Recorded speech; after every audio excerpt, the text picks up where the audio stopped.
Somebody asked me to document some of the issues that I have with the Southern Baptist Convention. Over the years, I guess I should have done that, kept up with that. I've written a ton of articles, a lot of posts, written a lot of things about it. But it's easier for me right now to just video. I just got home from a ball game, sitting in my chair.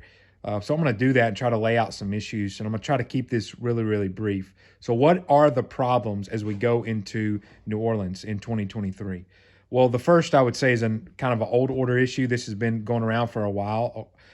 Jim Elliff has brought attention to it. Tom Askell has brought attention to it. And that is unregenerate church membership. So you have churches, particularly big churches, that say have 5, 6, 800 people coming and 5, 6, 8,000 people on the roll. We don't have a good ecclesiology. And reforms, as we've tried to push reform in this, it's really been met with ridicule and scoffing and, no desire to change. Similarly, we don't hold the pulpit as sacred. We have men who plagiarize sermons, or we have men who preach rather weakly.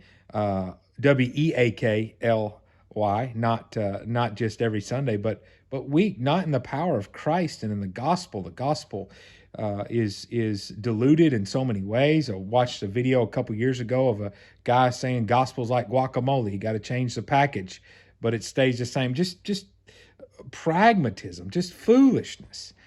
I submitted a resolution last year about taking seriously the pulpit, and it was rejected by Bart Barber and the resolutions committee.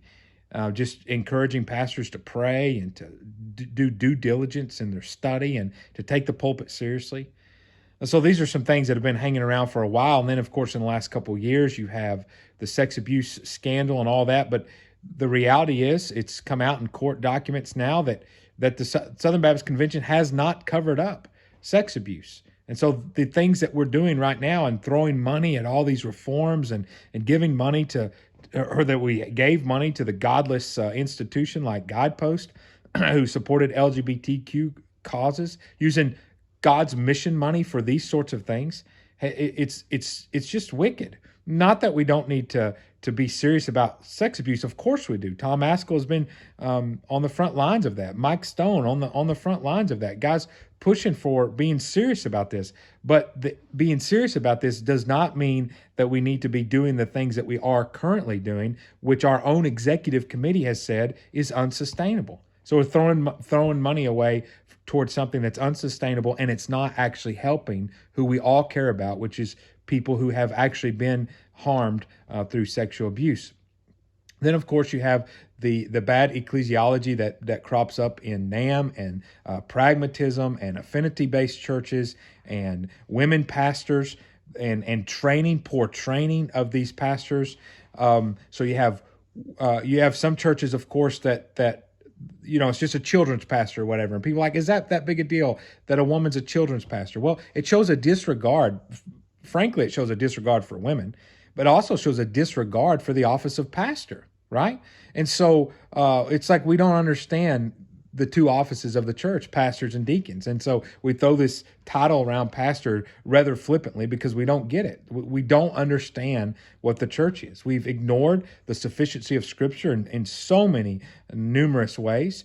The North American Mission Board partners with FBC Orlando. I've heard that from the trustees on the phone with the trustees. They partner with FBC Orlando. FBC Orlando is baptizing open homosexuals.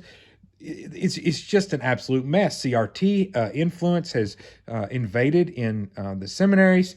It's just frustration after frustration after frustration. I think I've covered most of the things, but these are the things going into New Orleans that Southern Baptists must be concerned about. On top of all that, you have the Mike Law Amendment, which should just be obvious. We shouldn't partner with churches who have women in the role of pastor, and yet that's receiving pushback. Saddleback shouldn't be in the Southern Baptist Convention anyway, with the pragmatism and leadership of Rick Warren, but especially with them ordaining women as pastors. Like, that should be non-negotiable. It shouldn't even be a thing. But now we're going to debate that. We're actually going to vote that. We don't have open repudiation from our leadership. And so the idea here is that we've created this big tent money conglomeration institution where it's all about keeping the machine going.